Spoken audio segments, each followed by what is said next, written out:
have got the right number. How's everything going there? All good. We're still in harvest, so I've got some cab hanging. Quite a bit of my cab is off already.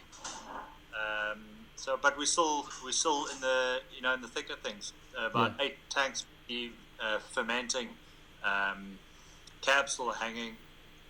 So yeah, we're still pretty much in harvest. So how's the lockdown affecting you?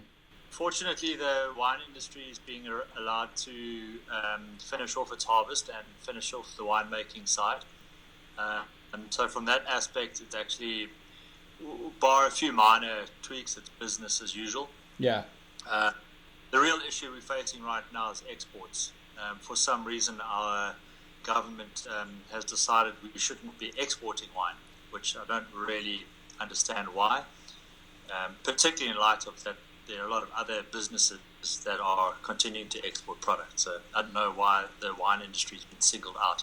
So I think that's going to be a bit challenging, but the various representative bodies are busy lobbying and working with government to try and find a solution. I mean, I heard on the news yesterday that cigarettes and alcohol sales are banned during the lockdown. Is that true? Well, yeah, alcohol sales are banned, and cigarettes. And cigarettes. Yeah, look, hey, man, we live in Africa. Not everything has a reason. If you're looking for a way to drive people crazy during quarantine, don't give them cigarettes. Yeah. And all those dependents on alcohol, as in, alcoholics, which I reckon we have a pretty high proportion of our population are pretty dependent. They're also, going to have to resort to other means. Maybe it'll inspire a whole distilling industry, like, the moonshine. The prohibition era. Prohibition era. You're in the harvest now, so how's this vintage been so far? It's been good. It's been another challenging year like 2019, but not as challenging. Everything was looking early, and then we got colder spells in November, December, January. And then from February onwards, things have started to warm up. Pinot, I can only talk personally at the moment because I'm not too sure about what everyone else has been like. But Pinot, we were down by about 40% in terms of yield. The bunches were really, really small and the berries were tiny. So although we had a similar number of bunches, they were just so much smaller. So the average bunch weight there must have been about 80 to 100 grams, so they're very small. So that was down, but the quality is good. Chardonnay was amazing in terms of yield. We got about 6 tons per hectare, which is great. So we were actually slightly up on last year. Why was the Pinot so small? Not quite sure, but I think it's got to do with a lot of wind and rain during flowering. Okay. It flowers at a slightly different time to the Chardonnay, and those factors can really affect it. Yeah. What happened to the Cabernet? During cab flowering, we had gale force winds and about 100 mils of rain.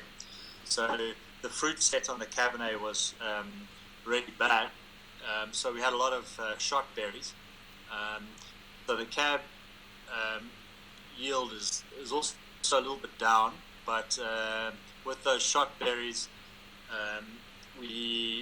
what's left is on the bunch is looking good. So it's looser bunches because of the shot berries. Yeah.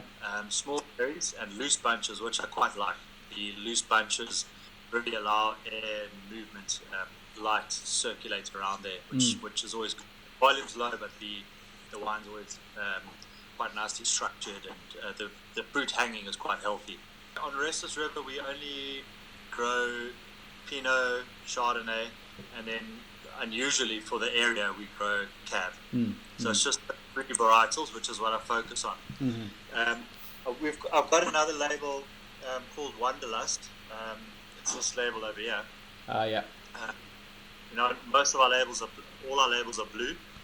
Wanderlust is yellow because it's a sideline project where I don't restrict myself to grapes that I grow. So it's more of a creative project where I'm able to source fruit from anywhere or any grower and any cultivar. So on Restless, we're only working with we're only making wines from the grapes that we grow, Cab, Pinot, Chard, whereas the Wanderlust label allows bring in fruit from anywhere, and it changes every year. So the Grenache was 2017. I made a Grenache on Wanderlust label. 2018 was a pretty unusual Sauvignon Blanc, which is what the bottle is that I showed you. It's this one here, if you can see it. That's the Sauvignon Blanc. And then 2019, we've just bottled it. It's a red, but at this stage I'm not saying what it is. Are those available in the UK as well? The Wanderlust? Yes. Yeah, small quantities, but they are available through Swig. We did a podcast together 2 years ago. Have you expanded the winery at all since then? We've been on a constant gentle growth curve. I think given the current status of affairs, we're quite lucky we're on a gentle growth curve. So on that side, it's just been steady growth without affecting the way I'm doing things. So I've tried to be very careful in that growth, in that I don't start making wine in a different way. So I'm sticking to my very hands-on approach. But there is steady growth. But the biggest sort of change and area of growth is in planting. So I've been on quite a planting regime for the last couple of years. Okay. And by the end of next year, we will have gone from 6 to 7 hectares to about 16 hectares. Wow. In young vine. Incredible. So I'm on a mission to plant virus-free material and get some 15, 20-year-old vineyards going in the future that are virus-free, extremely healthy in the Hemel-en-Aarde. And that's been my mission, which is going pretty well. So, it's been a lot of planting. What's the difference between a winemaker and a wine grower? This. Yeah, well, the wine grower sits on a tractor. I'm here in Dignity, the amazing cab block, which I've just uprooted and I'm preparing for replanting. Over there is Ava Marie, that amazing Chardonnay block. And we're now busy prepping Dignity for some new beginnings. Very exciting stuff. A nice 30-degree day on the tractor. Welcome to Africa. Yeah, boy.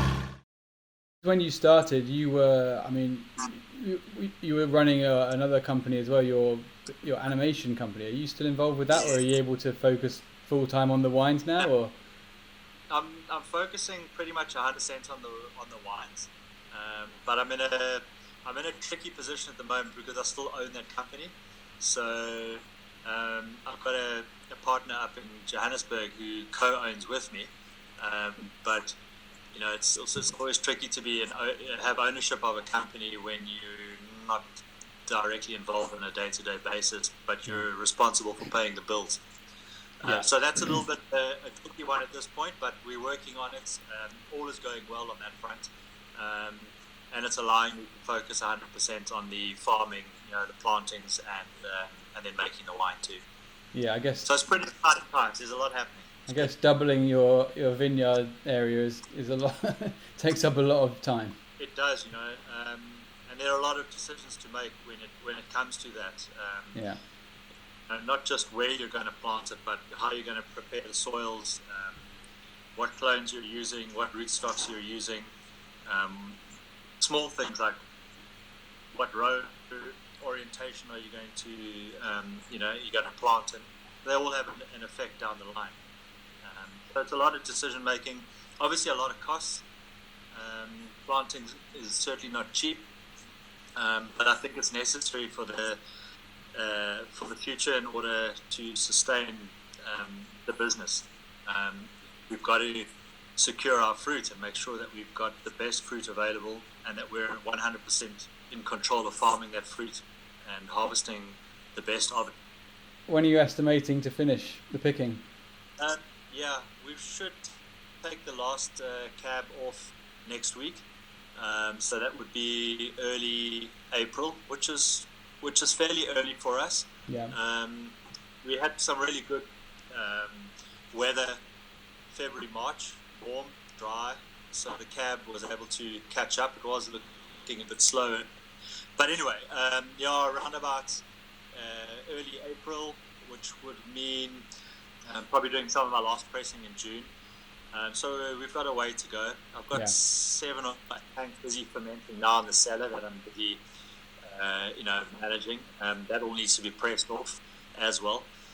So, there's still a fair amount to do. I'm looking at at least another month to 8 weeks. All right. It's a long harvest, especially starting with Pinot. On the cab, I also like to do some post-ferment maceration, sometimes 40, 60 days, which pushes the pressing out even further. Sure. So I'm a long way away from finishing, but hopefully not too far away from hitting some good reds and whites and coming up with some cunning new recipes. Looking forward to tasting them. Are you doing any amphora wine still? I use amphora as a component in my Chardonnay. Yeah. I've had an Italian intern working with us this harvest. She's from Florence, which is the same place that our amphora are from. And what has been interesting about that is that she's corrected me in terms of amphora. She says they are not amphora. They are terracotta pots, and there is a special name that the Italians use for that. I just can't think of it offhand. Yes, okay. And to them, amphora are more sort of a ceramic vessel. So that's also been quite interesting. So I'm still using these, what we call amphora, and they end up being about 8 to 10% of the final component of the Chardonnay. Cool, thanks Craig. I'll let you get back to it. All right, great. Been good talking to you. Thanks Sure, it's and good luck there. Yeah, you too. Keep your hands clean. Cheers, mate. Bye. Cheers. Bye-bye. Bye.